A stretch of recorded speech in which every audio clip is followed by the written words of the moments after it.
皆さん、ベイブレードはご存知でしょうか？ 2000 年頃に大流行した日本の伝統的おもちゃのベイゴマを改良したものです。ハマった人も多いのではないでしょうか？して今回はそんなベイブレードを木材を使って自作したいと思います。ちなみに今回はためにならないさんをリスペクトした編集にしています。私のおすすめはベアリングを改造したものです。ミニ四駆やベイブレードの改造動画を見ていたのですが、ルーターも手に入れたし、俺でもできんじゃねと。闇に電流走る。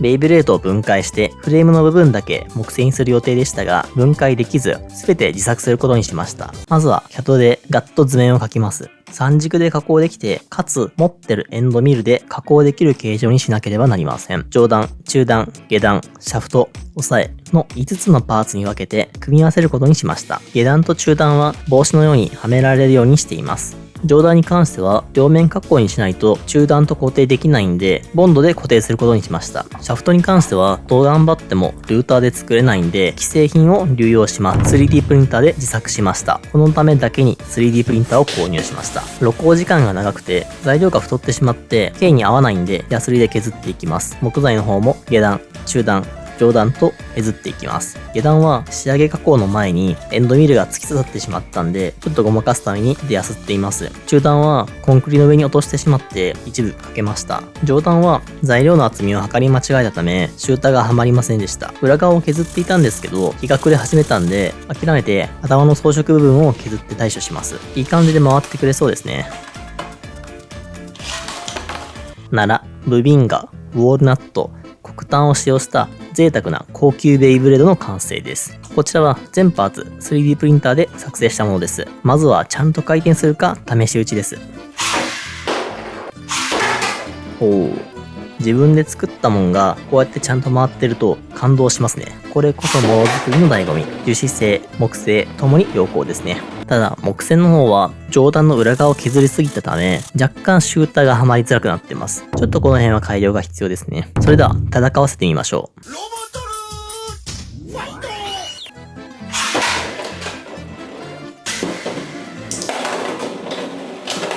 死んだんじゃないの？いや、一瞬でしたね。オフセットしてないんでちゃんとはまってると思ったんですけど、意外とそうでもないのかもしれません。気を取り直してもう一度。これさすがに勝負にならないんでボンドで固定します。2000 years later 1日放置して乾燥させました。それではバトル再開。樹脂製の方も吹っ飛びました。瞬間接着剤で1日放置します。さて一度通常のベイと戦わせてみたいと思います。勝つことはできるのでしょうか？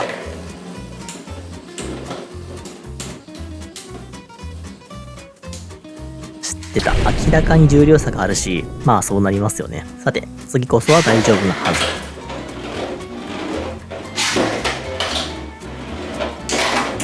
ちゃんと戦ってますね。樹脂製が勝ちました。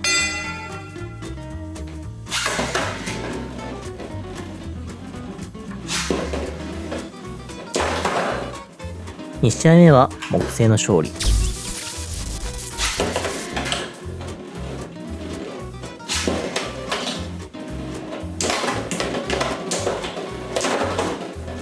3試合目は樹脂製の勝利。樹脂製の方が強いのかもしれないですね。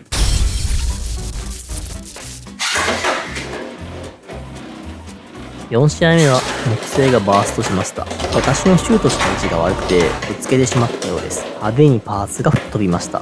今更なんですけど結構危険ですね。やっぱり下段と中段の固定が甘いみたいです。若干フィレットがかかっていたせいでハマりが甘いっていうのもあると思います。次回の課題ですね。樹脂製の方にもちょっとひびが入ってしまいました。そもそも光造形で出力したものは強度がないんで、こういう使い方は想定してないですからね。いかがだったでしょう？すまんかった。異なる素材を戦わせるのはやはり良くないのかもしれません。次回は同じ素材同士で戦わせてみたいですね。そしていつかベアリング式のベイと勝負したいです。こういうの見てみたいという要望があればぜひコメント欄で教えてください。あとチャンネル登録とグッドボタンお願いします。それでは次回の動画でお会いしましょう。